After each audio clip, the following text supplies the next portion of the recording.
Ouais. Il n'y a pas le robot, mais bon. Tu vois, tu vois, je sais pas à quoi il sert le enfin, je sais pas. Ouais, toujours pas, mais bon, c'est pas grave. Pour l'instant, je le vois pas. Ouais, j'en sais rien. Bon, en tous les cas, voilà. Donc on est voilà, donc on est page Kouf Tetzain Amoud Aleph et voilà, et donc on est je pense qu'on est à la Gemara. Voilà. On est Kouf Tetzain Amoud Aleph, donc à la Gemara, après la Mishnah, donc voilà, j'ai pas besoin de compter les lignes, j'espère, hein. C'est vers le milieu de la page, avec une ligne qui se termine par Tanoura Banan. Tavresh Tanoura Banan. Donc là, une halakha un peu spéciale. On va voir, mais bon, donc elle est connue, mais donc je lis la Gemara et je traduis. Tanoura Banan, nos maîtres nous ont enseigné. Hacham, donc si jamais quelqu'un, son fils est un Hacham, il est intelligent, Beno Shoalo, donc son fils, il lui demande. J'imagine que c'est Hacham, je sais pas comment il faut couper la phrase, mais quand c'est Hacham Beno Shoalo, ils ont traduit dans Médifta, j'ai triché, ils ont coupé à Hacham Beno, son fils est intelligent, Shoalo, ça veut dire c'est le fils qui demande. On pourrait couper différemment, mais tu vois, ça veut dire, on pourrait dire si c'est le cas d'un Hacham, Beno Shoalo, le fils il lui demande, et bon, peu importe. Mais si jamais le fils n'est pas intelligent, Ishto Shoalo, Shoalato, c'est sa femme qui doit lui poser des questions.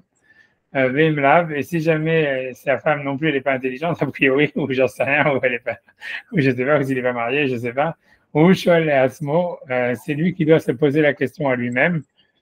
Afilou Shne Talmidei Chachamim, et même deux Talmidei Chachamim, Shiadim Belchot Pessah, qui connaissent les lois de Pessah, Shoalim Zelazé, ils doivent se demander chacun à l'autre, Manishtana Halayla Hazé Mikol Alelot, en quoi cette nuit est différente des autres nuits.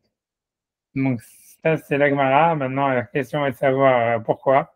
C'est-à-dire, c'est-à-dire que si jamais l'enfant il est intelligent et qu'il pose des questions, on comprend que bon, c'est le psukim de la Torah qui disent ça sera quand ton fils il te demandera, alors tu lui raconteras et blablabla.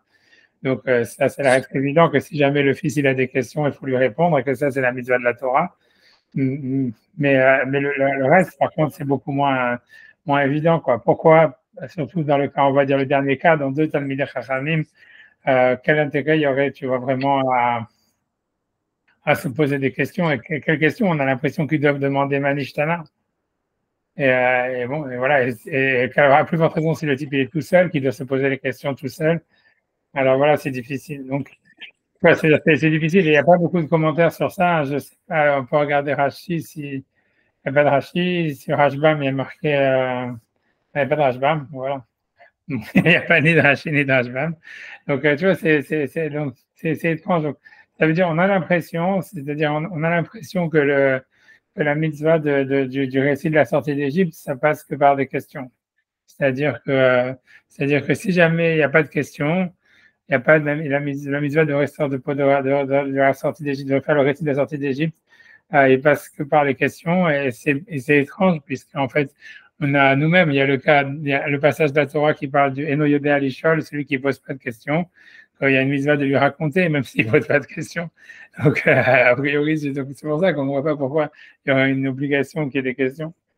Et ça, si vous voulez, je suis en train d'étudier, il y a un petit texte, si vous voulez, dans le Shilato de Shuvot Arosh, je vais essayer de peut-être le mettre en share screen, je ne vais encore pas aller trop tôt. Si je peux le faire, attends 2 secondes. Une seconde. Une seconde. Je pense y arriver. Ouais. Ça veut dire, voilà, donc je ne sais pas si je zoome. Voilà, donc ça, j'ai zoom au maximum. Donc ça, c'est la Shilato de Shuvot Arosh. Voilà. Et donc, en fait, là-bas, on nous dit comme ça, et ça va renforcer la question hein, plutôt que la réponse. Donc, c'est Dalet, voilà. Donc, simplement parce que le Roche, ce qu'il demandait a demandé au Roche. C'est marqué Véché Shalta, et ce qu'on m'a demandé. Lama en mevachin al sipur Agada. Donc, il dit pourquoi est-ce qu'on ne fait pas de bracha avant de faire l'Agada de Pessah, à chaque Yedeshan de Mizotav et Sivanu, al sipur et Misraïm, par exemple. Puisqu'a priori, c'est une mitzvah qui est positive, qui dépend du temps. Et comme on dit, on fait la mitzvah sur Alachilat Matzah, on devrait faire la bracha sur la mitzvah de Sibur Yetziat Mitzrayim. du récit de la sortie d'Égypte. Et donc, il lui demande pourquoi est-ce qu'on ne fait pas de bracha dessus. Alors, sur ça, le Roche, il va dire quelque chose d'assez intéressant. Il y a beaucoup de réponses qui ont été données sur ça, mais celle-là, je ne la connaissais pas. En tous les cas, le Roche, il dit, Arbit varim sur Kadosh Baruch Hu la Sot Zecher Yetziat Mitzrayim. Il dit, il y a beaucoup de mitzvot dans la Torah qui, Kadosh Baruch Hu, il a demandé de faire en souvenir de la sortie d'Égypte. Il dit, Ve'en anu mevachin alehem. Et on ne fait pas de bracha. J'imagine ce qu'il veut dire, on ne fait pas de bracha, on ne mentionne pas dans la bracha quand on le fait, quand on fait la mitzvah, que c'est en mentionnant la sortie d'Égypte, en disant que c'est en souvenir de la sortie d'Égypte. Il va donner comme exemple, il dit Alen Kigon Afrashat Bekorot, ça veut dire quand on prend les premiers-nés, comme on voit qu'on devait échanger le premier-né d'un âne avec un agneau, etc. On fait la bracha a priori de l'Afrashat Bechor, mais on ne dit pas en souvenir de la sortie d'Égypte. Bien que c'est clairement en souvenir de la sortie d'Égypte, de l'appeler des premiers-nés, comme c'est mentionné dans la Torah. Il dit, Vechol HaMoadim et toutes les fêtes, Shen Sach Laskir, et aussi dans toutes les fêtes, il veut dire on les fait en souvenir de la sortie d'Égypte, mais on ne le mentionne pas. Bien qu'à mon avis, dans les Kiddush, on le mentionne. À mon avis, on dit Zechar Yetziat Mitzrayim à chaque fois. Mais j'imagine qu'il veut dire que ce n'est pas obligé de le mentionner, quelque chose comme ça. Il dit, donc il dit, Bafrashat Behorot, Shanu aussi, Noto Zechar Yetziat Mitzrayim. Ça veut dire, en tous les cas, il dit, dans Bafrashat Behorot, on ne mentionne pas du tout qu'on le fait en souvenir de la sortie d'Égypte. Et là, chez Tziva, donc ils disent comment c'est en souvenir de la sortie d'Égypte, puisqu'on se souvient pas de la sortie d'Égypte. Par exemple, dans la semaine dernière, il y avait la paracha de s'asseoir dans la soukha.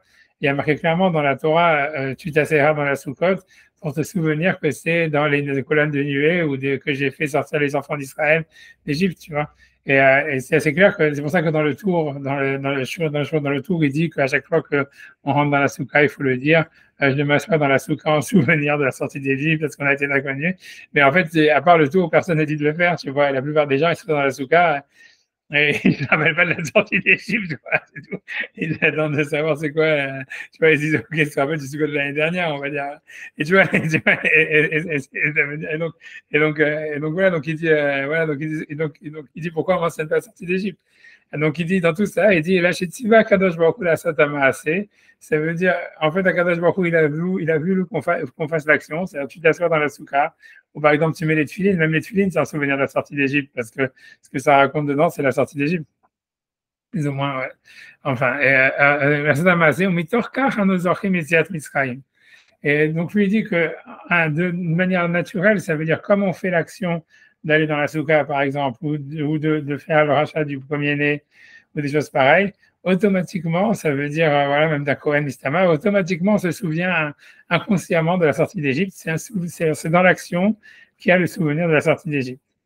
Et donc, lui dit que même donc, il veut dire que la mitzvah de la Haggadah, il dit, V'lav dafka Haggadah BP. Ça veut dire, donc, lui veut dire, il n'y a pas de mitzvah de Haggadah non plus de Pessah. Ça veut dire, en réalité, on mange la matzah, a priori, et ça veut dire, quand tu manges la matzah, tu te souviens de la sortie d'Égypte.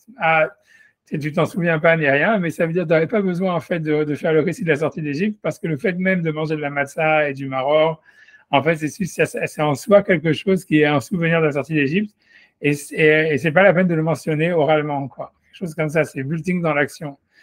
Alors il dit, donc pourquoi on fait la Gada? Alors c'est pour ça qu'il dit, là, Emishal mefarshinlo.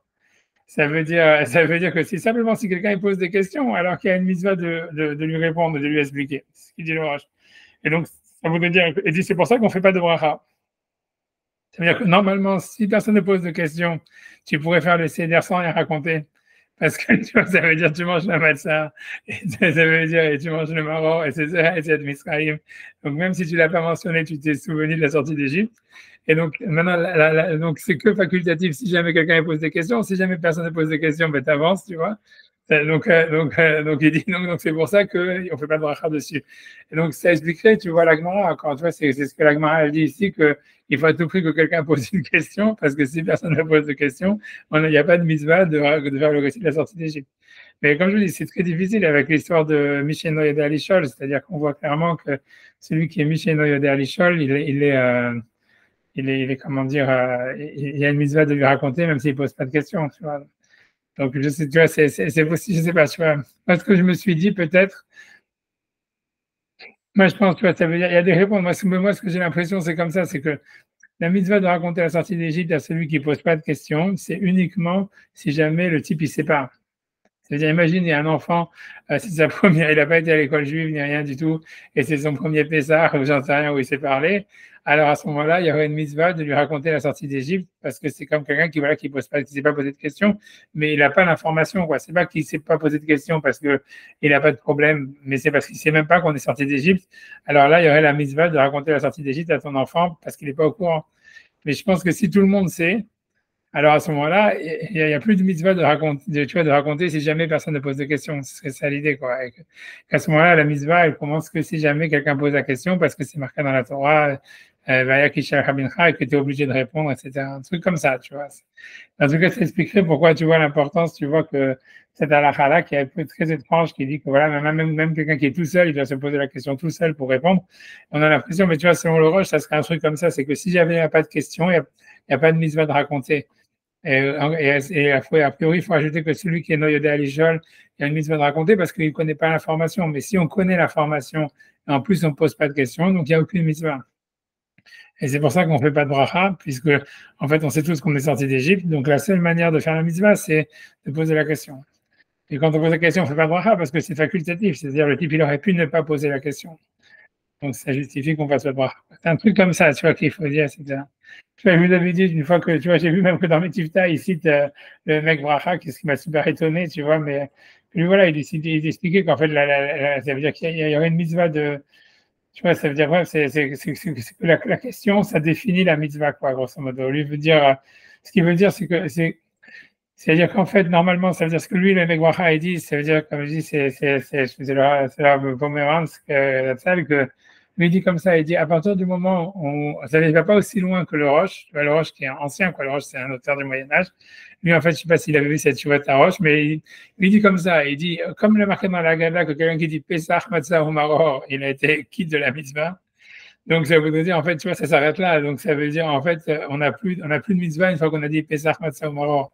Un peu comme veut dire le Roche, puisque la Gada même, elle dit, celui qui n'a pas dit ces trois mots, Pesach, Matzah ou Maror, tu vois, il est pas quitte de la mitzvah, donc tu en déduis que si quelqu'un a dit ces trois mots, Pessah, Matzah, Maror, ça y est, il a été quitte de la mitzvah. Donc lui, il veut dire, après ça, l'idée c'est que, il peut plus y avoir maintenant de mitzvah que s'il y a une question. Tu vois, c'est un peu dans le même genre que le Roche, simplement que lui rajoute un peu cette histoire-là de Pessah, Matzah, Maror, en disant, une fois pour que ça devienne une grande mitzvah, pour que ça soit, chaque mot devienne une mitzvah, il faut qu'il y ait une question. C'est pour ça qu'on dit Pessah, on dit Al-Shumma, avec une question. Pourquoi on mange le Pessah? Parce que pourquoi est-ce qu'on mange? Parce que s'il n'y a pas de question, en fait, on s'est déjà quitté de la mitzvah en disant ces trois mots, et donc pour qu'il y ait une question, donc c'est pour ça qu'il y aurait une mitzvah aussi de poser des questions pour que ça soit une mitzvah, quoi. Sinon, ça ne serait pas une mitzvah, quelque chose comme ça. Mais tout ça basé sur le fait qu'on a déjà l'info, quoi. Voilà. Tu vois, mais bon, voilà, c'est simple, je sais pas, c'est pas évident, hein, cette histoire-là, mais bon, ça veut dire, voilà, je sais pas,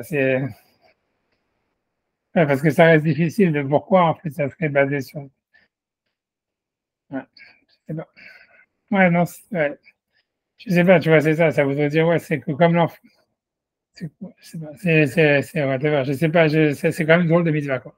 Si c'est ça, c'est une drôle de mitzvah, quoi. Pourquoi ça serait comme ça, et ouais, tu vois, je sais pas. Tu vois, parce que dans la mitzvah d'étude de la Torah, il y a une mitzvah, je sais pas. Dans la mitzvah d'étude de la Torah, il y a une mitzvah de réviser, quoi. On va dire, même si tu as déjà l'info, tu répètes, tu fais la mitzvah d'étudier la Torah. Tu dis pas, tu fais la mitzvah d'étudier la Torah que si tu poses des questions.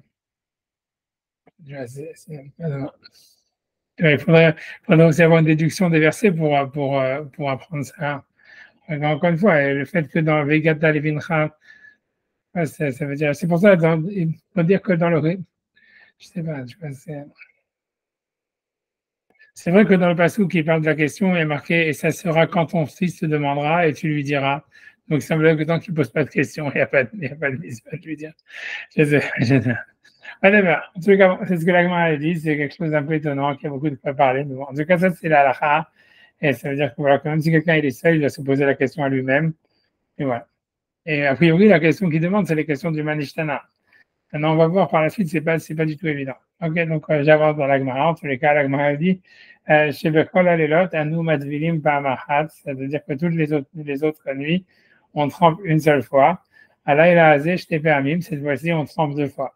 Bien qu'on est avant le Maror, encore une fois, il faut qu'on dise c'est que l'enfant il voit sur le plateau du Seder deux dips, tu vois, voilà, le ketchup et la mayonnaise. Donc voilà, donc c'est pour ça qu'il dit on trempe deux fois. Alors, matkif la rava, à tout kol yoma lo sagia de lo matvela hadazimna. Donc, la Gemara demande, elle dit, mais est-ce que, je traduis les mots, Amar le Rava, il dit à tout le kol yoma, est-ce pas que tous les autres jours, lo sagia de lo mitvela hadazimna, est-ce que c'est pas normal qu'on trempe au moins une fois?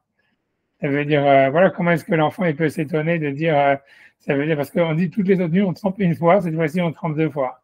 Comme si, tu vois, c'est normal, c'est-à-dire toutes les autres nuits, on est obligé de tremper une fois. Ça veut dire, on est obligé de manger un apéritif tous les soirs. Alors, c'est pas sûr, des fois, on n'a pas d'apéritif. Et donc, la Mara répond, elle dit, et là, Mara, il dit, avec Gama, ainsi, il a voulu dire, chez Berkol Alelot, en anu chayavim le tavel ou l'idvol afilou pa'amachat.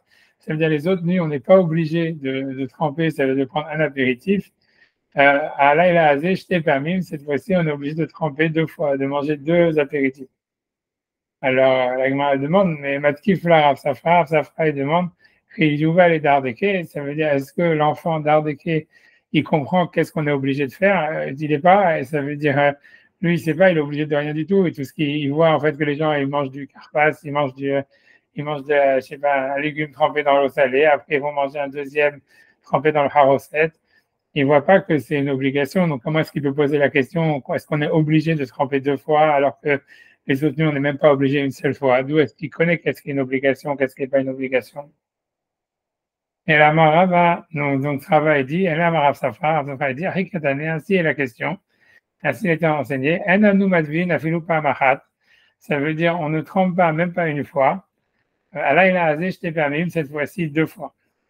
Et donc, on ne voit pas qu'est-ce que l'Agma a répondu, puisque la question de l'Agma à la base, c'est de dire que des fois, on peut, même les autres fois, l'Agma a dit, OK, on n'est pas obligé de tremper une seule fois. Là, il dit, les autres fois, on ne trempe jamais. Mais qui te dit qu'on ne trempe jamais? Tu vois, des fois, on fait un apéritif aussi. Tu vois, ça veut dire l'Agma n'a rien répondu. Tu vois, c'est pour ça que l'explication de l'Agma là aussi reste obscure dans la conclusion. Qu'est-ce que c'est vraiment la question, tu vois? Ouais. Je ne sais pas, tu vois, on peut regarder, regarder Rashi, il n'y a pas, on peut regarder Rashbam. Donc Rashbam, il dit, donc c'est dans les grandes lignes de Rashbam, troisième grande ligne de Rashbam avant la fin, troisième grande ligne, pardon, pas avant la fin, mais troisième grande ligne de Rashbam.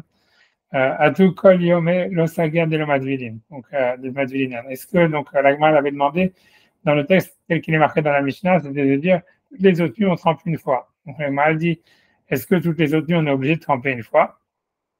Des katané chez Bechol Alelot, en madvilin pachat, puisque, anu madvilin, pardon, pas machat, puisqu'il y a marqué toutes les autres nuits, on trempe une seule fois. Donc, comme si c'était obligé toutes les autres nuits d'avoir une entrée, tu vois. Des fois, on n'a pas d'entrée. Alors, ok, donc ça, c'est la question de la Gemara. Maintenant, Rashbam, il pose une question, il dit, ok, mais dans la prochaine question, il y avait marqué, aval chez Bechol Alelot, anu ochlim shia yirakot. La Gemara dit, les autres nuits, on mange tous les autres légumes, mais pas du maror. Alors, Rashbam, il demande pourquoi la Gemara ne pose pas, mais les autres nuits, des fois, on ne mange pas des légumes. On va ceux qui étaient obligés de manger des légumes tous les soirs. Lika les Ferrari, ça veut dire, on ne peut pas poser la question, est-ce que toutes les autres nuits, on est obligé de manger des légumes? Parce que là-bas, il a voulu dire, ça veut dire, on ne cherche pas du marron. Ça veut dire, ce qu'il veut dire, c'est que ce qu'il veut dire par là, c'est, donc, ça veut dire, cette question qui demande, c'est comme ça, c'est, dit pourquoi la Gemara ici, elle est focus sur le fait qu'elle se concentre sur le fait qu'on trempe une fois ou qu'on trempe deux fois. Ok, elle fait tout son calcul et tout ça. Mais il dit, l'autre question qui parle sur les autres légumes, elle est beaucoup plus compliquée, beaucoup plus difficile, puisqu'on dit toutes les oignons, on mange tous les autres légumes. Et cette nuit-là, on mange du maror. Tu vois, il y a plein de questions, le carpas, c'est des autres légumes. Et voilà, donc déjà, même cette nuit-là, on mangeait aussi des autres légumes, pas que du maror. Et qui te dit que les autres nuits, comme moi je vous avais dit, ils ne mangeaient pas de maror tout le reste de l'année? C'est bizarre. Donc, tu vois, pourquoi là-bas, elle ne s'est pas posé cette question? Là-bas, c'est beaucoup plus fort comme question. Alors, c'est pour ça que Rashbam me dit non, que la question de l'enfant quand il demande sur le maror, c'est pas comment ça se fait que les autres nuits on mange des autres légumes et cette nuit-là on mange que du maror, ou c'est comment ça se fait que les autres nuits, si jamais on n'a pas de maror, c'est pas grave. C'est-à-dire si on n'a pas de laitue, c'est pas grave, on a les autres légumes. Mais cette nuit-là, même si on a les autres légumes, on mange quand même du maror, on mange quand même de la laitue, quoi. Et donc, c'est ça la question. Ça veut dire que lui dit, le sens de la question de l'enfant, c'est pourquoi c'est tellement important d'avoir de la laitue ce soir, d'avoir du maror ce soir. C'est pas, donc c'est pour ça que c'était pas une question de dire, voilà, ah, mais les autres nuits, est-ce qu'on est obligé de manger les autres légumes? Non, parce que là aussi, on voit que le soir même du Seder, on va manger des autres légumes. Donc, ça peut pas être ça le sens de la question, il dit Rashbam. La question, elle est simplement comment ça se fait que, en fait, pour la question de l'enfant, c'est uniquement pourquoi ce soir, c'est tellement important de manger du maror. Et ça, c'est une question, tu vois, ça veut dire, voilà, pourquoi, tu vois, ça veut dire, puisqu'il a vu, et ça c'est ce qu'il aurait vu dans les préparatifs du CEDER, où tout le monde dit, il faut qu'on ait de la laitue, il faut qu'on ait de la laitue. Ça vient d'avant, quoi, tu vois, c'est pas le soir du CEDER lui-même, c'est-à-dire qu'il y ait de la laitue au CEDER, sur le CEDER, c'est pas étonnant. Ce qui est étonnant, c'est qu'il a vu les parents, tu vois, c'est-à-dire, tu vois, vraiment faire de ça toute une histoire avant d'être sûr qu'il y en ait, quoi. Alors que les autres soins. Donc, ouais, c'est comme ça que Rajbam m'explique la question. OK, OK, OK. Tu vois, ça veut dire, on va dire ça. Ça ne rentre pas vraiment bien dans les mots de la question, mais on va dire que c'est ça la question. Parce que c'est ça ce qui fait sens. OK, en tous les cas, donc lui reprend l'explication maintenant du Rajbam de l'Agmara, où l'Agmara elle demande comment est-ce que l'enfant il peut savoir s'il y a une obligation ou quoi, de quoi que ce soit. Donc, ça veut dire on n'est pas obligé les autres soirs une seule fois, et là on est obligé deux fois, d'où l'enfant il sait qu'on a une obligation de quoi que ce soit. Donc, Rajbam il explique Kriyuva et Dardeke, c'est-à-dire une obligation pour les enfants, Bitimiya, Amishum et Kera des Tinokot, ça, toute cette mitzvah, c'est uniquement pour que l'enfant y remarque. Donc, on ne peut pas lui dire, lui, il ne voit pas qu'il y a une obligation. On ne lui dit pas, on est obligé de manger du karpas, on est obligé de manger du maror. Il voit simplement que c'est sur le plat et on veut du seder et on veut que lui pose la question. On veut pas, a priori, ça veut dire à l'enfant, il ne peut pas être conscient que c'est une obligation. Si c'était une obligation, tu vois, j'imagine, je sais pas, je sais pas.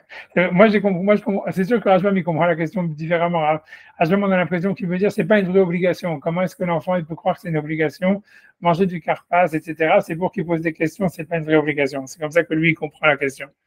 Tu vois, ça veut dire de la Gemara. Tu vois, comment l'enfant, il peut dire, c'est une obligation? Alors, c'est pas une obligation. C'est simplement pour réveiller sa curiosité, mais on n'est pas obligé de manger du marron. Et tu vois, c'est comme ça que le Rajbam, pas de manger du maror, on n'est pas obligé de manger au moins du karpas.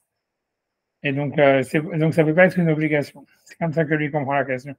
Moi, j'ai plus compris que la question, que ça voulait dire, est-ce que l'enfant est conscient qu'il y a une obligation de quoi que ce soit, tu vois? Ça veut dire, moi, je pense plus comme ça que c'est ça. Mais bon, parce que c'est la suite de la Gemara qu'il va falloir expliquer, tu vois. Donc maintenant, puisque Rav Safra lui revient sur la version en disant, non, la question c'est comment ça se fait que les autres nuits, on ne fait pas d'apéritif, on ne trempe jamais, et là, on trempe deux fois. Alors, quel est le sens de cette, tu vois, puisque la Gemara, elle avait posé une question sur ça. Enfin, on peut se dire que voilà, mais même si le soir, tu peux tremper deux fois si tu veux, tu peux tremper zéro fois. Tu vois pourquoi, comment la Gemara peut dire tous les deux soirs on ne trempe jamais, c'est pas, on ne trempe pas jamais. Donc, ça veut dire cette question, la Gemara ne pose pas et elle est restée sur l'interprétation de Rav Safra. Et la question de savoir, donc, c'est quoi le sens final, c'est quoi le sens l'explication finale de la question de l'enfant? Alors, donc Rajbam, il ne va pas expliquer et il va simplement dire un truc comme ça. Il dit, OK, donc la question, ça reste, donc il accepte la Gemara telle qu'elle en disant, la question de l'enfant, c'est comment ça se fait que les autres soirs, on ne trempe jamais et là, on trempe deux fois. Et il dit, et là, Rav Safra, donc simplement, il dit Rav Safra, donc il dit simplement une chose, il dit, Me'acha Sham Inan, de là, on en déduit de notre Gemara, d'Achit Plan Lenemar, que c'est ainsi qu'il faut lire dans la Haggadah, chez Bechol Alelot, que toutes les nuits, ça veut dire on ne trempe pas, même pas une fois. Et il veut exclure que ça va Omer, mais celui qui dirait on n'est pas obligé de tremper, les tavels, Shivu Shuveyado, c'est une erreur dans sa Haggadah. Donc ça veut dire, tu vois, grosso modo, ça n'a rien expliqué. Ça veut dire, Rajbam, il dit simplement, oui, ça veut dire, il dit oui, la question c'est, comment ça se fait que les autres soirs on trempe même pas une fois? Et a priori, tu vois, voilà, c'est tout. Et là, on trempe 2 fois. Et c'est tout. C'est ce qu'il dit. Et dit de là, on en déduit que si quelqu'un, il dit dans sa Haggadah, il a dans son texte de la Haggadah, celui qui, que comment ça se fait que les autres soirs, on n'est pas obligé de tremper même une seule fois. Et là, on trempe 2 fois. C'est une erreur. C'est ce qu'il dit. C'est tout ce qu'il dit. Et c'est pas compréhensible parce que tu vois, la question d'Agma à la base, c'était, mais les autres soirs, on peut se tremper 1 fois, on peut se tremper 2 fois, on peut se tremper 0 fois. Donc, comment est-ce qu'on peut dire que ça se fait que les autres nuits, on ne trempe jamais, on ne trempe pas, on ne trempe jamais?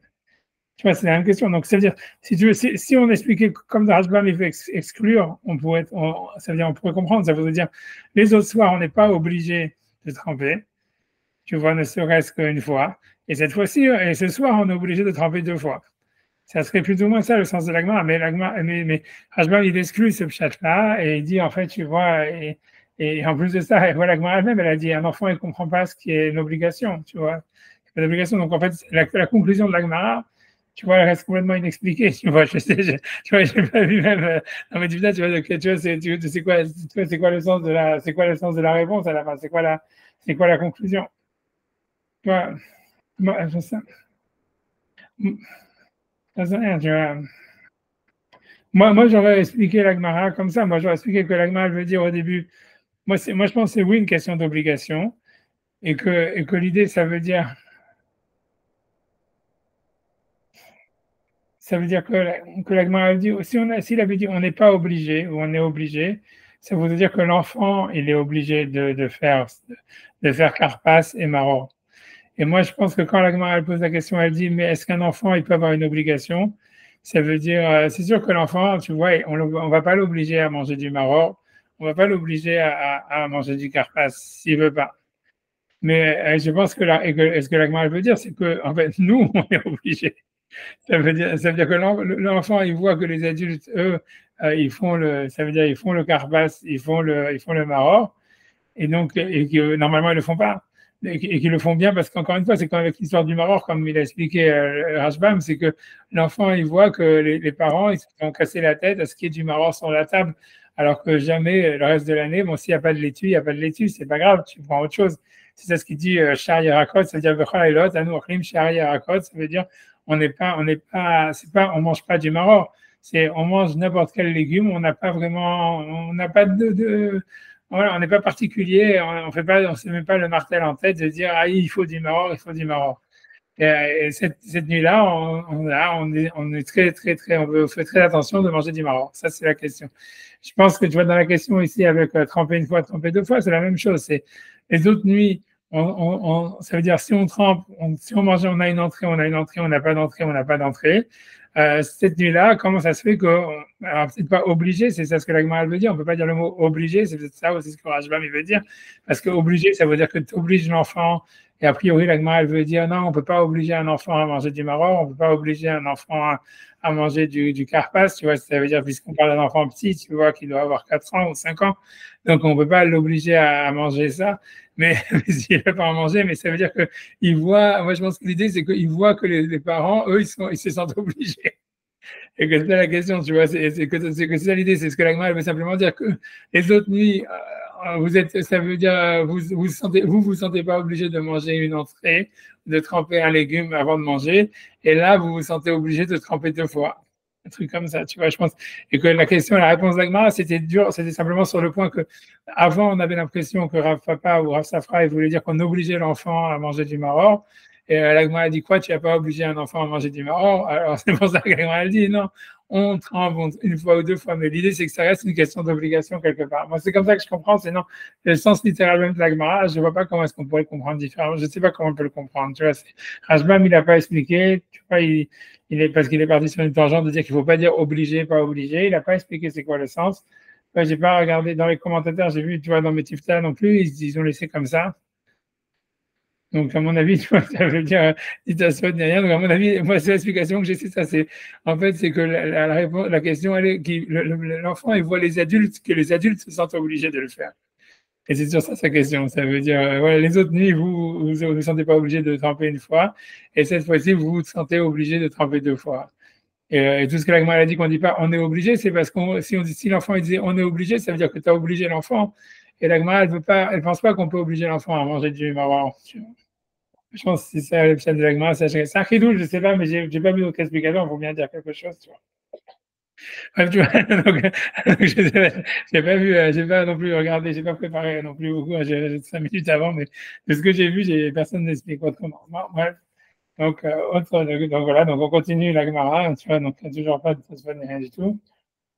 Donc la Gada, dans la Mishnah, elle avait marqué, on commence par le Gnout, ça veut dire on commence par le côté négatif, on met Sayem Bishvach et on termine par le côté positif. Voilà, donc la Gemara demande c'est quoi, Maï Gnout, c'est quoi le côté négatif quand on parle de la sortie d'Égypte. Donc Rav Amar, donc Rav, il dit que le Gnout, la partie négative, c'était pas, ça ne se rapporte pas à la sortie d'Égypte, c'est très bizarre l'opinion de Rav. Il dit Mitkila Ovde Avodat Gilulim Ayu Avoten. Ça veut dire au début, nos parents, ils étaient idolâtres. Donc pour lui, c'est quel rapport entre ça et la sortie d'Égypte, je sais pas. Tu vois, ça voudrait dire encore une fois, ça veut dire que c'est une libération spirituelle et que voilà, mais ça dans tous les commentaires, c'est marqué ça. Hein. Ça veut dire les kabbalistes et tout ça, ils disent qu'en fait l'exil en Égypte, il était lié à la réparation d'une faute qui avait été faite par les parents d'Abraham, par Terach, etc., qui avait fait la Vodazara, quoi. Et qu'en fait, là, c'est la manière de s'en sortir, quoi, d'être métaken, ces années de Avodazara qui avaient été faites par Terach. C'était d'aller en Égypte. Maintenant, pourquoi et comment, j'en sais rien, tu vois. Mais grosso modo, je sais rien, tu vois. Si tu prends le sens littéral, ouais, bref, quoi. C'est, ça veut dire parce que tu vois, a priori, le sens littéral de cette histoire-là, ça veut dire, si on veut vraiment réfléchir à ça, c'est que si, c'est malheureux, je sais pas, j'espère que je vais pas me faire lyncher, tu vois, quand je dis ça, mais ça veut dire ça veut dire le sens littéral de cette histoire-là, ça veut dire ça. Ça veut dire si Terach, en réalité, il n'avait pas fait la Vodazara, donc en fait, puisqu'en réalité, si tu veux, on va dire, c'est comme si on disait Abraham, en fait, il descend d'une famille religieuse, quoi. Il descend d'une famille de rabbanim, quoi, puisque Shem, Noach et tout ça, ça veut dire il n'y a que le maillon faible, quoi, c'est Terach, quoi. Ça veut dire tout le monde était religieux à part Terach. Mais ça veut dire qu'il a fait la Vodazara. Mais ça voudrait dire en fait que si jamais Terach, il n'avait pas fait la Vodazara, on a l'impression que Hachem, il n'aurait pas dit à Abraham, Lech Lecha, d'aller en Israël et que si tu veux, il n'y aurait pas eu toute l'histoire avec, puisque a priori l'exil en Égypte, il est venu à cause que Abraham s'est marié avec la fille ça veut dire d'abord avec la fille de Pharaon et qui était Agar comment elle s'appelle, et que déjà Sarah, elle a tué le premier-né de Agar en donnant le mauvais œil et qu'il fallait faire une capara sur le fait que Sarah, elle avait tué le premier-né de Agar. Et qu'on peut dire, voilà, ça veut dire tout a commencé parce que, en fait, parce que Hachem, parce que voilà, Terach, il a fait la Vodazara et Abraham, il a dû aller en Israël. Et ça expliquerait aussi la suite avec l'idée comment dire, qu'on dit après Arami Ovedavi, ça veut dire que les Araméens, ça veut dire Lavan, il a perdu mon père, et tout ça, ça veut dire en réalité que normalement, tu vois, encore une fois, j'ai pas envie de me faire lyncher, mais ça voudrait dire en fait que Israël ça aurait dû être en Irak, quoi, ou en Iran, tu vois, et que ça a été par dépit à cause de Terah que ça a été changé en Israël. Et que tu vois, c'est pour ça qu'il y a eu l'exil en Égypte, etc., parce que tout a été occasionné en fait par le peut-être, tu vois, ça voudrait dire un truc comme ça, tu vois, et que c'est pour ça que en fait, c'est mis dans le Mikra Bikurim, dans le fait que dans la paracha, on amène les prémices des fruits de la terre d'Israël à Hachem, c'est parce qu'en fait, on dit, voilà, ça veut dire, même si normalement on aurait dû être en Iran, à cause de la faute de Terach, on est arrivé en Israël, on est quand même content, on est reconnaissant à Hachem d'avoir la terre d'Israël, quoi. Un truc comme ça, tu vois, mais je sais pas, non, non, tu vois, je sais pas, mais c'est sûr que c'est bizarre, ça veut dire, quelle que soit l'explication, c'est bizarre qu'il y ait un rapport entre la sortie d'Égypte et le fait que Terach, il faisait l'idolâtrie, mais on a l'impression que, voilà, ça veut dire, il y a un lien, et ça veut dire, c'était pas, voilà, quelque chose, on peut le chercher, mais il y a un lien. Ouais, ça veut dire, ouais, pas mort, tu vois, mais en tout cas, si on fait là le calcul, c'est le sens littéral, c'est parce que voilà, c'est Abraham, tout est parti à cause des problèmes qu'Abraham il a eu avec Pharaon quand il arrive en Israël. Et donc, ça serait pas arrivé si Terach, il faisait pas la Vodazara et qu'il serait resté là-bas à Orkazdim. Ça, En tous les cas, peut-être tu vois un truc comme ça. En tous les cas, donc Rav, il dit, ça veut dire au début, nos parents faisaient l'idolâtrie. Ou Shmuel Amar, et Shmuel a dit, Avadi Mayenu. Donc Shmuel, c'est plus normal, quoi, c'est plus simple. Il dit non, que c'est beau ici à Misraïm, la mitzvah de raconter la sortie d'Égypte. C'est que si on commence par l'aspect négatif, c'est Avadi Mayenu, c'est nous étions esclaves en Égypte. Voilà. Donc ça, ok, on va dire l'explication de Rav, elle est un peu étrange, mais ça voudrait dire en fait que la sortie d'Égypte a été spirituelle et que en fait c'est et que voilà et que voilà, peu importe, tu vois, ah non, non. Tu vois, ouais, je sais pas. Tu vois, ça veut dire la vraie question, c'est qu'il ouais, ouais. Non, peut-être, peut-être ce que j'ai dit, c'est faux. Peut-être ça veut dire en fait que parce qu'on, c'est possible que Shem et Ever, ils étaient en Israël et que Terach, il est parti à Ur-Kasdim et que voilà, que si Terach, il était pas parti à Ur-Kasdim, alors il serait resté en Israël et donc il n'y aurait pas eu de problème. Tu vois, c'est surtout ça, on va expliquer comme ça. Tu vois que c'est Terach qui est parti à Ur-Kasdim. Parce que je pense que Shem et Ever, ils étaient en Israël, a priori. Donc voilà. Donc c'est Terach qui est parti à Ur-Kasdim et donc c'est à cause de ça, c'était lié à la Vodazara. Et c'est pour ça, en fait, qu'il y a eu l'exil, etc. Bref, en tout cas, c'est une libération grave. Il voit la libération comme étant plus spirituelle, libération de la Vodazara, qui était, en fait, qui était nécessairement passée par un exil à cause du fait qu'il y avait une racine un peu pourrie et que, voilà, et qu'il fallait, voilà, il fallait, voilà, pour purifier cette racine, il fallait passer par un exil. Et Shmuel, en tous les cas, dit non, que la libération dont il est question, c'est une libération d'abord matérielle, qu'on était esclave et qu'on était sorti de l'esclavage. Ok, donc tout va bien, mais là, on a une histoire encore plus déviée. Hein. Vraiment, l'essence littérale du segment, pour moi, elle m'échappe complètement et les commentateurs, ils ont l'air très silencieux. Donc, en tous les cas, donc, la ramène une histoire. Elle nous dit comme ça. Amar le Rav Nachman le Darou Avde. Donc, Rav Nachman, il avait un esclave qui s'appelait Darou, qui était non-juif, ou un esclave non-juif. Donc, il lui a dit comme ça. Avda, un esclave des mafik les marais les khut. C'est-à-dire un esclave qui est libéré par son maître. Veyahiv les kaspa. Et qu'en plus, il lui donne de l'argent, Vedarava et de l'or. Maïba et Memarlé. Qu'est-ce qu'il doit lui dire? Alors, Amarlé, donc il a répondu l'esclave à Rahman, Amarlé, Baël au douillet ou chabouché. Il doit être reconnaissant et le louer. Alors, sur ça, il lui a répondu, Amarlé, Batardan Miloma Manishtana. Tu nous as exempté de dire Manishtana. Fatar Vamar, Avadim Aïnou, et donc il a commencé directement sur Avadim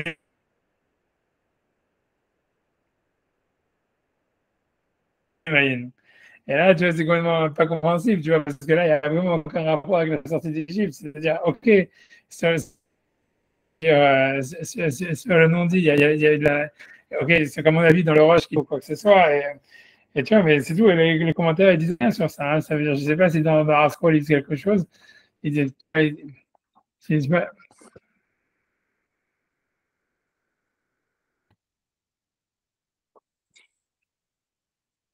je ne sais pas, moi, dans mes TikTok, ils disent rien. Je ne sais pas du tout, tu vois, ça veut dire. En quoi ça veut dire ça peut t'exempter de dire Manishtana?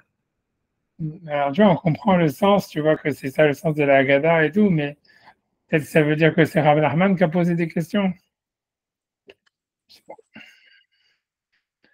Je sais pas. Et puis en plus, tu vois, il n'y a pas de mitzvah de raconter la sortie d'Égypte à un esclave. Ouais, ça veut dire, ça veut dire, ça veut dire donc que tu vois, l'esclave, normalement, il ne pourrait pas acquitter quelqu'un de sortir de la mitzvah. C'est bizarre, hein.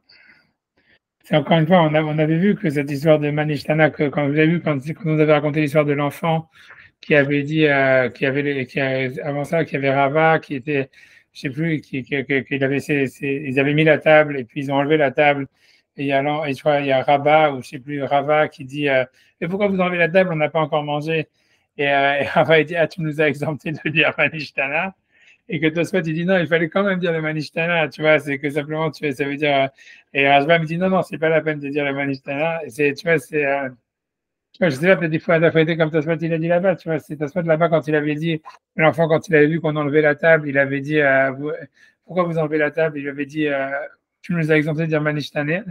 Il avait dit, c'est pas vraiment qu'il doit pas dire, ils n'ont pas dit, mais il fallait quand même le dire.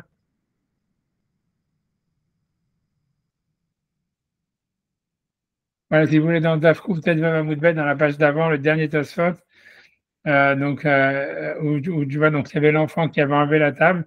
C'est le Tosfot Kedesh Yakir Hatinok Veishal pour que l'enfant il voit une différence et il pose des questions. Il dit Kelomar, c'est-à-dire au mitorkar, et à cause de ça, Yavo Lishol Bishar Devarim, il va poser d'autres questions. Aval Bema Sheshal, mais avec le fait qu'il a demandé Lamanu Okrim Ashulchan, pourquoi est-ce que vous enlevez la table? On n'a pas encore mangé. Lo Iftom Manishtana. Tu vois, ça veut dire, ça exempte pas vraiment de dire Manishtana. Tu vois, ça veut dire Vaïd et Abaye. La question, elle veut dire, voilà, l'Agma, elle dit clairement que dans ce cas-là, si vous reprenez l'Agma, tu vois, dans la 5 lignes avant la fin, avant les 2 points, alors après qu'on nous raconte cette histoire de Abaye qui a demandé pourquoi vous enlevez la table, on n'a pas encore mangé, il répond, Rabat, il réagit, Amar et Rabat, il lui a dit, qui était le maître d'Abaye, le père adoptif, il lui dit, Patartam miloma manishtana, tu nous as exempté de dire manishtana. Et Tosfot, il dit, tu vois, donc ça veut dire comme s'il n'y avait pas besoin de le dire. Et Tosfot, il dit, c'est pas vraiment qu'il les a exemptés de dire manishtana. Il dit, Vaïd et Abaye, en fait, Abaye, il a posé les autres questions après. L'Opirachagmara, il a trilat chez Elato. L'Agmara, il a simplement posé la question, il a simplement dit pourquoi vous enlevez la table. Mais après, il a posé d'autres questions. Et c'est pour ça qu'il n'était pas toujours de dire manishtana. Mais c'est pas qu'ils n'ont pas dit manishtana. Et on avait vu que Rashbam, là-bas, il discutait. Rashbam, il disait non, une fois qu'il a dit pourquoi vous enlevez la table, on n'a plus besoin de dire Manishtana, puisqu'il peut enchaîner sur la réponse en disant parce qu'on fait ça en souvenir de la sortie d'Égypte. Tu vois, mais ici, l'explication de Taswat, on ne peut pas la dire sur l'esclave. Tu vois, ça veut dire quoi? L'esclave, il va dire, tu vois, après l'esclave, il a posé d'autres questions, je ne sais pas. Tu vois, c'est très bizarre. Et en plus l'esclave, peut-être ça voudrait dire ça voudrait dire que même un esclave, même si l'esclave il pose des questions, même s'il n'y a pas la mitzvah de raconter la sortie d'Égypte à un esclave, ça fait quand même, la mitzvah, quoi. Ça veut dire si jamais parce que ça voudrait dire, non, parce que tout à l'heure on a vu qu'un homme il doit se poser la question à lui-même. Alors tu peux dire alors que la mitzvah c'est si c'est un enfant qui te pose la question ou que quelqu'un d'autre qui te pose la question. Qu'est-ce que tu vas gagner si tu te poses la question à toi-même? Et aussi ta femme elle te pose la question parce qu'à priori il n'y a pas la mitzvah non plus de raconter à la femme. Tu vois, et donc, tu vois, ça veut dire a priori que tant qu'il y a une question, tant que tu peux enchaîner sur une question, ça veut dire, selon la ça veut dire, même si jamais, par exemple, quelqu'un il a une cassette enregistrée qui pose des questions, qui dit Manishtana, eh ben, il est quitte de Manishtana, tu vois, ça veut dire, après, il peut commencer tout tant qu'il y a une question, ça veut dire, on s'en fiche qui a posé la question, si c'est même un robot, si c'est une cassette, si c'est un truc. Une fois qu'il y a eu la question, tu peux dire maintenant, Vadi Mayenu, c'est tout à fait bizarre. Franchement, tout ça, et ce qui m'étonne le plus, c'est que voilà, que quand tu regardes dans les commentaires, personne ne semble, tu vois, vraiment parler de tous ces trucs-là, tu vois, de se demander, mais c'est quoi cette mitzvah, tu vois, comment est-ce le fait qu'un esclave, ici, l'esclave, il mentionne même pas la sortie d'Égypte. Il dit simplement, voilà, si jamais quelqu'un tu le libères, tu peux lui dire, voilà, il doit être reconnaissant à Hachem et dit, tu nous as exempté de dire ça manishta. Ah ouais, tu vois, je sais pas du tout c'est quoi le sens de toute cette histoire. Mais non. Tu vois, a priori, c'est encore une fois, il faut revenir à la question qu'en disant Pesach Matzah au Maroc, on est quitte.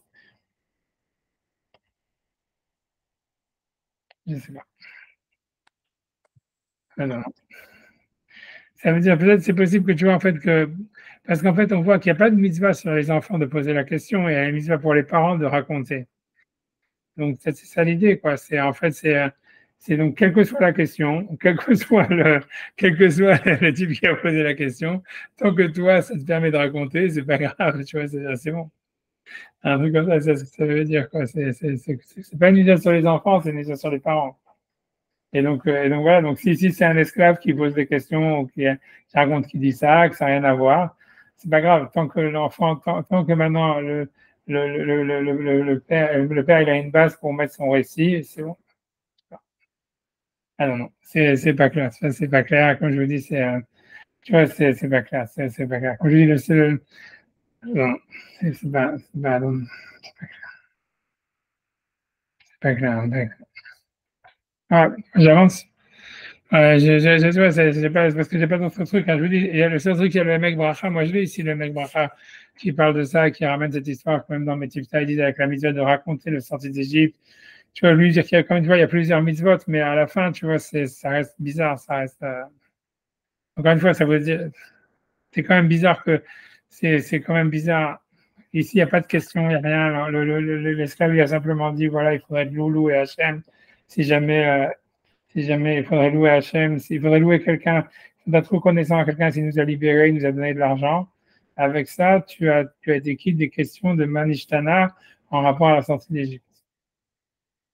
D'où est-ce que l'enfant, quel rapport avec la sortie d'Égypte? Ok, dans tous les cas, ça continue. Je sais pas, peut-être que la semaine prochaine, je vais faire plus de recherches et je trouverai une explication parce que quand même, avec tout ce que tout le monde a écrit sur la sortie d'Égypte, sur la mission de raconter la sortie d'Égypte, c'est quand même sur un truc aussi simple qu'on n'a pas d'explication, c'est quand même un peu honteux, quoi. Donc, je vais essayer, d'essayer. Oui. Ouais. Nous aussi, on était esclaves et on a été libérés. On est dans le même cas que l'esclave, nous, mais on peut se Non, je comprends qu'il peut être reconnaissant à chaque fois, c'est clair, tu vois, mais l'idée en quoi, si tu vois, c'est comme il a dit le Roche, tu vois, c'est-à-dire que l'idée c'est de mentionner la sortie d'Égypte, c'est-à-dire comme, tu vois, c'est comme tu dis, si c'est comme ça, alors tu manges de la matzah, ben, tu as fait la mise de raconter la sortie d'Égypte parce que tu sais que c'est la sortie d'Égypte. Tu vois, tu vois, a priori, la mitzvah, c'est de mentionner, c'est que grâce à la question, tu vois, selon ce qu'on a vu dans le Roche tout à l'heure, c'est que voilà, tu fais l'action en souvenir de la sortie d'Égypte. Et ça, en fait, c'est la mitzvah minimale. Et on a l'impression que si tu veux, c'est avec ça, tu quittes de la mitzvah. C'est un peu ça le sens de la Haggadah et de la Mishnah qu'on va faire dans 3 lignes, si jamais on arrive. Rabban Gamliel dit qu'en disant les 3 mots Pesach, Matzah, Maror, tu as été quitte de la mitzvah. Et ça, on a l'impression que tu vois, c'est voilà, et parce qu'en fait, tu vas manger la matzah, même a priori, c'est même si tu les avais même pas dit selon le Roche, c'est si tu manges la matzah, si tu manges le maror, et voilà, tu dis Pessah, c'est Pessah, voilà, tu as été quitte de la mitzvah parce que c'est bulletin le souvenir de la sortie d'Égypte. Mais alors après ça, tout le sens de la Gada, c'est quoi? C'est qu'on voit dans la Torah que si jamais l'enfant il pose des questions, alors il y a une mitzvah de lui raconter, et nous on veut faire cette mitzvah. Donc c'est pour ça qu'on occasionne des questions, ou même que le texte de la Haggadah, il a marqué des questions, comme ça, voilà, il y a des questions. Et on te dit, voilà, même s'il n'y a pas d'enfant pour poser les questions, ta femme, elle peut poser les questions. Si jamais il n'y a pas ta femme, tu peux demander à un ami de poser les questions. Si tu n'as pas d'amis, tu te poses toi-même la question tout seul. Et par le fait même que la question, elle a été posée, alors tu admets Kayem la mitzvah du récit de la sortie d'Égypte. Et ça, tout ça, ça découle des versets, parce qu'à part le Misheno Yodi Alishol, qui est le seul des 4 enfants qui ne pose pas de questions, les autres, ils posent des questions, tu vois, et donc on a l'impression que la mitzvah, elle est liée aux questions de l'enfant, tu vois, en tous les cas, des questions. Disons que la Gemara, elle enlève l'enfant, elle dit question. Et donc, c'est pour ça qu'ils ont fait le Manishtana, pour qu'on ait la mitzvah, on accomplisse la mitzvah de faire le récit de la sortie d'Égypte à partir de questions. Donc, ça, c'est clair, on va dire, on comprend ça, ok, on voit comment ça marche, ça peut marcher avec les versets de la Torah, etc. Et la mitzvah qu'il y aurait, comme je vous ai dit, de Sheno Yodé Alishol, ça serait pour celui qui n'a pas l'info. Ça veut dire, le type, il n'était pas au courant qu'on était sorti d'Égypte ni rien. Donc, lui, cet enfant-là, même s'il a 4 ans, on va dire, j'en sais rien, il n'a jamais été à l'école juive, il ne sait rien. Alors, lui, il a une mitzvah, même s'il ne pose pas de questions, de lui raconter. Et c'est tout. Mais si tout le monde sait, la mitzvah, elle peut être que si jamais quelqu'un pose des questions. D'où le texte de Manishtana, d'où les questions qu'il y a dans la Gada, quand on dit Pessah, on dit Al-Shumma. Pessah, pourquoi? Et on dit Hashum chez Pessah, avotenu. Parce que Hachem, Pessah, Hachem, Albaté, avotenu, qu'Hachem, il a sauté, etc. On dit Maror, Ze, Al-Shumma. Et on pose toutes des questions, parce que s'il n'y avait pas de questions, il n'y aurait pas de mitzvah de raconter, tu vois. Et ça, je comprends, tu vois, parce que ça marche avec les versets. Et tu vois, il y a une logique, au moins, quand ça rétablit, on va dire, une sorte tu vois, de raison, tu vois, dans ce qu'on vient d'étudier, dans ce qu'il y a dans la Gada. Mais ok, alors tout va très bien. Mais quand on te raconte cette histoire-là, on te dit, voilà, il y avait un esclave, et Nachman, il a dit à son esclave, si quelqu'un il te libère, il te donne de l'argent, qu'est-ce que tu vas faire? Il dit, je vais le louer, je vais être reconnaissant. Et Nachman dit, ouais, on n'a plus besoin de dire Manishtana. Tu vois, ça veut dire où est-ce qu'il y a une question, où est-ce qu'il y a une réponse ici. Tu vois, c'est Rav Nachman qui a posé la question. Tu vois, je sais pas, tu vois, tu vois, et c'est une question qui n'a rien à voir avec la sortie d'Égypte. Tu vois, je sais pas, ça veut dire, si jamais quelqu'un dit, qu'est-ce qu'on va manger au Seder ce soir avec les matzabol, ça y est, on a été quitte de Manishtana, tu vois, je sais pas. Tu vois, ça veut dire, tu vois, c'est pas n'importe quelle question, tu vois, ou qui c'est qui a gagné les matchs la semaine dernière? Ah ben voilà, on a été quitte de dire Manishtana parce que vous avez une question. Là, il y a un parallèle. On était esclaves et on est sorti avec de l'argent, de l'or et de l'argent. Donc, le parallèle, il est clair. Oui, mais il n'est pas dans le récit de la sortie d'Égypte. C'est toi qui le fais dans ta tête, parce que tu vois, ça veut dire, tu le dis. Mais tu vois, je ne vois pas en quoi tu vois ça. Donc, qu'est-ce que devrait dire un esclave qui sort? Donc, qu'est-ce que devrait Qu'est-ce qu'il raconterait comme histoire? Ben, un esclave, il dirait merci à son maître de l'avoir libéré. Et ça, Et là, tu ne peux pas dire à Pharaon de te libérer. Tu ne peux pas remercier Pharaon, c'est absurde. Non, tu vas remercier Hachem. Okay. Non, je comprends que oui, mais en tout cas, tu peux pas. Donc, c'est pas ce cas-là. Non, je comprends ce que tu veux dire. Ça veut dire, en fait, ce que ça veut dire, ça, c'est que la question, l'idée de la mitzvah de raconter la sortie d'Égypte, c'est pas la question qui est importante, c'est l'éveil que ça fait en toi. Ça veut dire que l'enfant, en fait, il pose la question, mais le but, c'est pas d'éduquer l'enfant, c'est que par le fait que lui te pose la question, alors toi, ça te fait réfléchir en disant, ah, c'est vrai, Hachem nous a fait sortir d'Égypte. Et le principal, c'est pas l'effet que ça soit les enfants, c'est l'effet que ça soit le parent. C'est ça ce que ça voudrait dire. C'est pour ça qu'il dit, tu vois, même si l'esclave, lui, il n'a rien compris, tu vois. L'esclave, il n'est pas au courant qu'elle a sorti d'Égypte, ni quoi que ce soit. Mais le plus important, c'est l'effet que ça a sur toi. Ça veut dire, tu vas raconter à ton enfant pendant 10 000 ans, on est sorti d'Égypte, machin, le mec, il n'y croit pas, ou j'en sais rien. C'est pas grave, tu vois. Toi, au moins, ça t'a posé la question et ça t'a obligé de le dire et ça a un impact sur toi. L'important, c'est l'impact que ça a sur toi. C'est ça le message de la Gemara. Ça veut dire, la mitzvah de raconter la sortie d'Égypte, c'est vrai que c'est de la raconter aux enfants, à ceux qui te posent la question, mais le but de la question, c'est pas que le type qui a posé la question, il a une réponse. Le but de la question, c'est que toi, en répondant, ça t'a transformé. Voilà, c'est ça le chat, tu vois. Ça veut dire, le but de la question de l'enfant, c'est l'enfant qui a un rôle éducateur sur le parent. C'est ça ce que ça veut dire, en posant les questions. Tu vois, ça veut dire, et c'est pas le contraire. Le plus important, c'est l'impact que la réponse est là sur le parent. Et tu vois, ça explique aussi, tu vois, quand Abaye dit, voilà, quand il avait dit, voilà, pourquoi vous enlevez la table, pourquoi vous enlevez la table? Et il dit, ouais, voilà, en fait, pour Rabat, si tu nous as exempté de dire Manishna, maintenant je comprends, en fait, que voilà, ça me réveille que, ah, voilà, on fait des trucs pour la sortie d'Égypte et tout ça, etc. Même si l'enfant lui a baillé d'avoir 2-3 ans et il ne comprenait pas, il a simplement dit, pourquoi vous enlevez la table, on n'a pas encore mangé. Ça veut dire, le principal, c'est que ça a eu un impact sur le parent qui a vu ça, tu vois. Et l'interrogation de l'enfant, elle fait un impact sur le parent. Ouais, ok, c'est ce que tu as le chat. Ok, radak. Le principal, c'est pas l'impact qu'on va avoir sur les enfants, c'est l'impact de la question, elle va avoir sur nous. Et c'est ça le principal de la nouvelle de la sortie d'Égypte. Donc, même un esclave qui comprend rien, hein, s'il réveille en toi quelque chose, t'as accompli la mission de raconter la sortie d'Égypte. C'est un chidouche, tu vois, mais c'est ça, oui. C'est ça le chat dans l'agma. Ah ouais, radak. Ok, donc il dit, Rabban Meloran Maïsna, tu nous as exempté de dire Manishta. Donc, donc c'est pour ça qu'il a commencé à dire Avadim Ayinu, comme si voilà, il y avait une question. Dans le sens, il y a eu un éveil, ça lui a donné un éveil. Tu vois, okay. Et c'est déjà le principal. Ok, donc voilà. Donc maintenant, je commence la Mishnah. Donc voilà, je commence la Mishnah. Donc Mishnah d'après, Rabban Gamliel Aya Omer, donc c'est le Mishnah, on le connaît. Rabban Gamliel, il disait Kol Mishko Shelo Amar, Shlosha Advarim Elu Pesach, Lo Yatsa Yedei Chovato. Donc tout celui qui a pas dit ces trois choses à Pesach, il n'est pas quitte de sa mitzvah, donc de raconter la sortie d'Égypte. Belouen, donc voilà les trois mots, Pessah, Matzah, Omaro. Donc voilà, Pessah, Matzah, Omaro, donc je lis toute la Mishnah. Pessah, Al-Shum, donc nous on a dans notre Haggadah Al-Shum, avec une question. Eux, a priori, dans la Mishnah, il n'y a pas de question. Al-Shum, ça dépend de la Haggadah en fait. Honnêtement, c'est pas toute la Haggadah qui est marquée Al-Shum. Bon, donc lui, nous dit Al-Shum à cause de quoi? C'est Pessah, Hamakom, Al-Baté, Avoté, Nouveau Mitzrayim. Parce qu'Akadosh Baruch Hu, donc il a sauté, ça veut dire sur les maisons de nos parents en Égypte. Chez Neymar, va Martin, parce que vous direz, Zévar Pesach ou Lachem, Hachem Pesach. Voilà, c'est donc un korban, voilà, un sacrifice, pas un sacrifice, bref, un korban de Pesach pour Hachem qui a sauté sur nos maisons. Ok, Matzah, la Matzah, pourquoi Al-Shum, Shenigalu, Avotenu Mitzrayim, pendant que nos parents ont été libérés d'Égypte, chez Neymar, Vayofu et Abatsek, Asher Otsi ou Mitzrayim, et ça veut dire, ils ont fait, comment dire, ils ont cuit la pâte qu'ils avaient sortie d'Égypte, etc. Donc voilà, donc dans la Mishnah, il n'y a pas marqué ici qu'ils n'ont pas eu le temps de sortir, etc. Donc, contrairement à ce qu'il y a marqué dans la plupart des Haggadot, tu vois, parce que, a priori, la mitzvah de manger la matzah, elle était venue avant qu'ils sortent d'Égypte, puisqu'Hachem, il leur avait dit déjà de manger sur la matzah. Donc, a priori, c'est pas évident que c'est à cause de ça qu'on mange la matzah, quoi.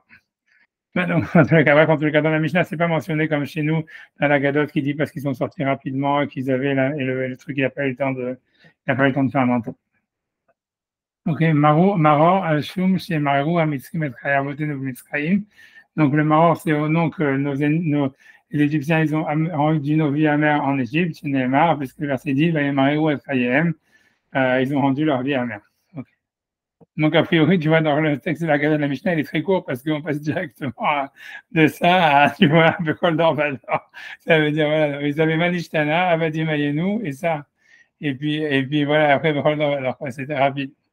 Alors, Kol Dor Vador, dans chaque génération, Haya Madame, les Hot et Asmo, donc un homme, il doit se voir lui-même, Kilou Yatsam Mitzrayim, comme s'il était sorti d'Égypte, chez Neymar, comme le verset dit, Vegata Levincha Bayamaoul est mort, parce que à ton fils ce jour-là en disant, c'est à cause de ça que Hachem il a fait pour moi en étant sorti d'Égypte. Et tu vois, et donc ça voudrait dire, tu vois, ça marche très bien avec le pshat que tu as dit, avec l'histoire de, comme tu vois, avec l'histoire de l'enfant, ça veut dire avec l'esclave, ça veut dire, puisqu'on dit, tu raconteras à ton fils, et après on dit, tu dois voir comme si tu étais toi-même sorti d'Égypte. Donc ça veut dire l'idée, c'est en racontant à ton fils, parce que ton fils, il te réveille, il te pose des questions, que c'est là, grâce au récit à ton fils, que toi-même, tu arrives à te voir comme si tu étais sorti d'Égypte. Tu vois, c'est ça l'idée, tu vois. Donc le but, c'est que toi, tu sens que tu sors d'Égypte. C'est pas spécialement que l'enfant il soit d'accord ou pas d'accord, mais c'est en lui racontant que toi-même, tu vas sentir que tu sors toi-même d'Égypte. לפיכך, donc לפיכך, c'est pour ça, אנחנו חייבים להודות, להלל, לשבח, לפאר, לרומם, להדר, לברך, להלל ולקלס. Donc c'est pour ça que nous devons louer, et voilà, je ne sais pas tous les synonymes, moi, mon français, il n'est pas assez riche pour traduire tous les mots. Si quelqu'un veut lire de Harspaul, il peut lire, hein, mais bon, tout ça, c'est des synonymes de louer, de glorifier, et des choses comme ça, tu vois, les Romains, voilà. Voilà. Exalter, de magnifier, de bénir, d'élever et d'acclamer. Voilà, d'accord, merci, voilà, très bien. Non, mais c'est bien.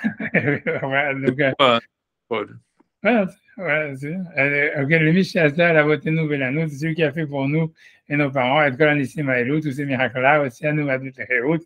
Ça fait sortir de l'esclavage à la liberté, Miyagon et Simra de la dépression à la joie, mais Evel et Yom Tov du deuil à un jour de fête, m'a fait là les or, Gadol, donc de l'obscurité à une grande lumière, ou Mishiabou de l'Egoula et de l'esclavage à la libération, et Nomar les Fanav Alléluia, et nous dirons devant Dieu Alléluia.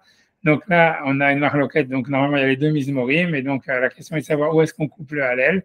Donc ça, la Gemara va discuter, etc. Donc si on a une marloquette entre Bet Shammai et Bet Hillel, donc Adechanu Omer, c'est-à-dire on commence le Hallel. Donc c'est clair que quand la Mishnah dit Alléluia, ça veut dire Alléluia, Alléluia, Avdei Hashem, etc. Et ensuite, mais la question est de savoir, donc on commence le Hallel, mais jusqu'à où on s'arrête pour manger quoi. Adechanu Omer, jusqu'à où il dit le Hallel. Bet Shammai Omer, Ad Ema Banim Simech. Donc, Bet Shammai disent qu'en fait, on arrête le Hallel après le premier mizmor, tout simplement. Alléluia. C'est tout, tu vois. Et après, on dit Baruch Ata Hashem, Gal Israël, un truc comme ça, et voilà. Bet Hillel Omrim, Bet Hillel disent Ad Halamish Lemaïnomaïm. Voilà, ça veut dire, comme nous on fait, ça veut dire on dit le deuxième mizmor aussi, et on continue le Hallel après le Birkat Hamazon à l'Olanu, tu vois. Donc, on va voir la marloquette, quel est le sens de cette marloquette, mais évidemment, nous on fait comme Bet Hillel, ça veut dire que voilà, on fait les deux premiers mizmorim. Et après on coupe, on fait le repas et après on continue le lendemain. Donc on finit la bracha en disant Bochata Hashem Gal Israël. Rabbi Tarfon Omer, Asher Galanu, donc Rabbi Tarfon, a priori, est-ce qu'il va discuter sur l'avis précédent ou bien expliquer Tanakama, on va voir ça aussi. Rabbi Tarfon Omer, et donc c'est quoi le texte de la bracha de Géoula? C'est Asher Galanu, Vegal et Avotenu Mitzrayim. Voilà, Velo Yachotem. Rabbi Tarfon, lui, disait pas Goel, Bochata Hashem Gal Israël. Velo Yachotem, on va voir la discussion pourquoi. Rabbi Akiva Omer, Ken. Donc Rabbi Akiva, lui rajouté, il était chotem, comme nous on fait. Donc on dit Rabbi Akiva, donc nous c'est le texte de Rabbi Akiva. Rabbi Akiva Omer, Ken Hashem Elokeinu velo avotenu yagienu limuadim vilagaim achrim v'abayim nikratenu v'shalom simechim v'binyan yirach v'sasim b'avodatach v'nochal sham. Après ça, bon, Mina Pesachim ou Mina Zevachim, ça on verra à la parenthèse. Ad Bochata Hashem Gal Israël, jusqu'à Béni soit Hashem Gal Israël. Je me dis, le temps de faire, mais je sais pas, comme vous voulez, on faire Rashbam la prochaine fois, comme vous voulez. Il n'y a même pas, il n'y a pas de Rashbam en fait sur la Mishnah. Il n'y a pas de Rashbam sur la Mishnah, il a Rashi, donc voilà. Ok, donc on va, on arrête là, alors j'arrête là, la présentation. J'essaierai de regarder, préparer un petit peu pour la semaine prochaine. Ok. On va aller à la gouvernement. Merci beaucoup. Salut. Merci. Alors, 2 secondes comment j'éteins ça. Et vraiment, déjà, j'arrête le recording pour sauver les meubles.